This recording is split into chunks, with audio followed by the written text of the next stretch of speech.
సత్య హరిశ్చంద్ర ఘాట్కు వెళ్ళడానికి చాలా మార్గములు ఉన్నాయి.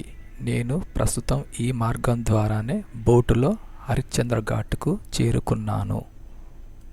ఈ ఘాట్ ప్రాముఖ్యత: సృష్టిలో స్థితి లయ కారకుడు శివుడు, పంచభూతములకు అధిపతి శివుడు.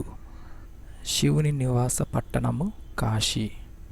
స్కంద పురాణంలోని కాశీఖండంలో తెలుపబడిన ప్రకారం కాశీలో మరణించిన వారికి శివుడే స్వయంగా చెవిలో రామనామ తారక మంత్రాన్ని ఉపదేశిస్తాడు.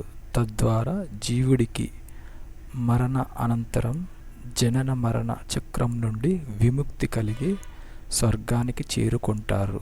మరుజన్మ ఉండదు. ఇక్కడ కనిపించే మొత్తము హరిశ్చంద్ర ఘాట్ పరిసర ప్రాంతాలు.